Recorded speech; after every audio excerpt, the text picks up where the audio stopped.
Bonjour amis à tous. Aujourd'hui nous allons parler d'un phénomène japonais qui s'appelle le phénomène des hikikomori.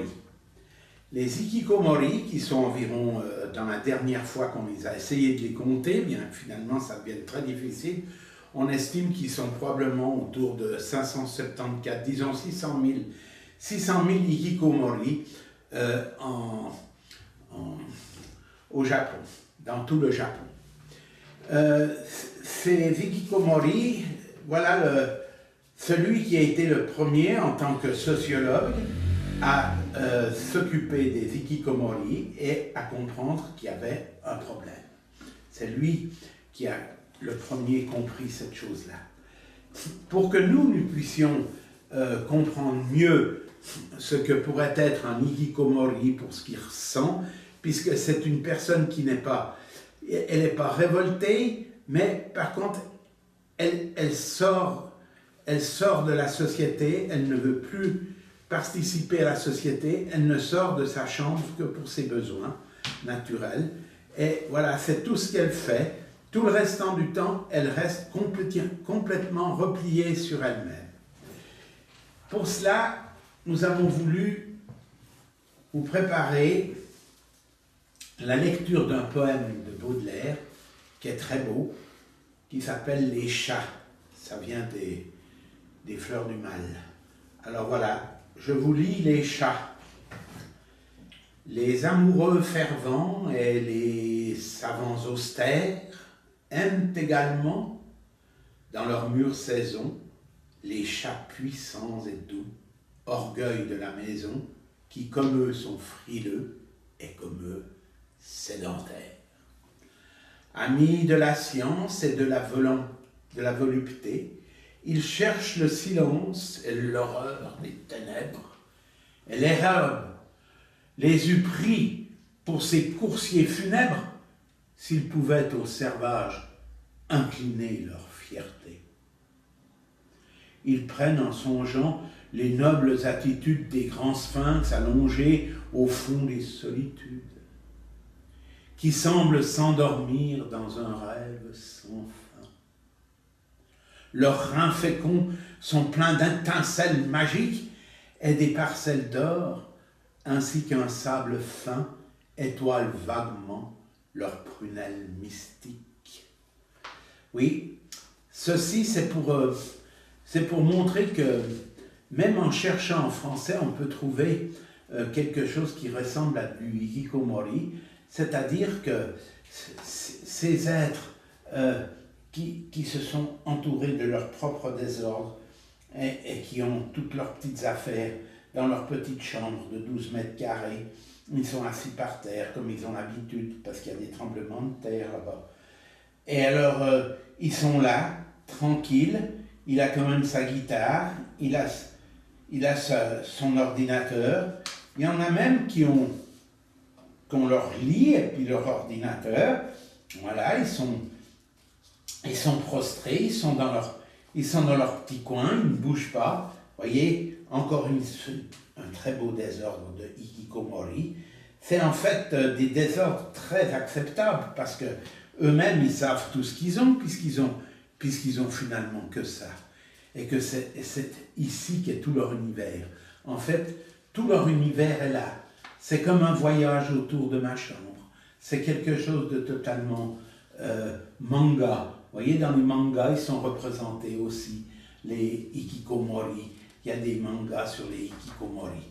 Voilà un hikikomori plutôt riche, avec une série d'écrans, vraiment beaucoup d'écrans, qu'on pourrait croire qu'il va se faire une séance de bronzage. C'est absolument extraordinaire, extraordinaire, extraordinaire. Alors nous, on vous avait choisi les chats, parce que les chats, effectivement, ils sont un peu comme ces gens. Ils arrivent à rester... et vous voyez, ici, c'est un chat qui a été dessiné par Hokusai. Regardez l'extraordinaire façon de nous montrer un chat avec quelques lignes seulement. Et puis, comme finalement Hokusai, c'était quand même une personne qui aimait une certaine forme d'ironie, vous voyez, ici il a fait une très belle estampe. Cette estampe, il y a une femme dans son costume avec son kimono, etc. Et ici, vous voyez, dans sa main, cette dame, qu'est-ce qu'elle tient là dans sa main? Elle tient la souris et le chat complètement frustré. C'est aussi une très belle expression de montrer la société, cette société qui prend même la souris du chat, qui nous laisse rien. Voilà pourquoi on vous a mis les chats comme introduction. Et pour que les hikikomori puissent exister, il faut qu'ils aient leur contraire. Et leur contraire, c'est ceci. En japonais, ils disent les salariman.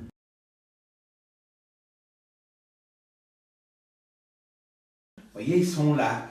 Ils sont tous avec leur costume gris, leur cravate, leur chemise très blanche. Les femmes aussi, elles sont très bien habillées, etc.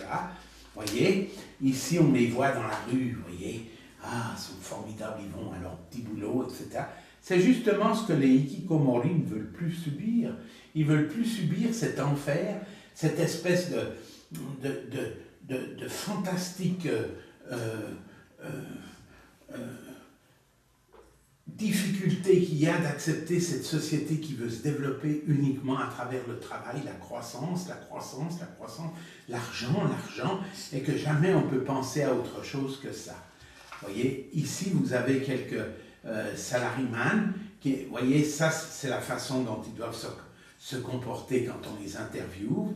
Alors toujours le costume, la croix, bien coiffé, les lunettes, vous voyez, et là vous voyez, il a un geste bien à lui, un geste d'arrogance, un geste de fermeté, un geste, oui, c'est moi, je suis un salaryman, je suis l'homme qui contrôle la situation dans l'entreprise, je suis là. Et je fais de l'argent pour mon patron, je suis très fier de tout ça. Voilà ce qu'il y avait avant. Est-ce que vous ne verrez peut-être plus?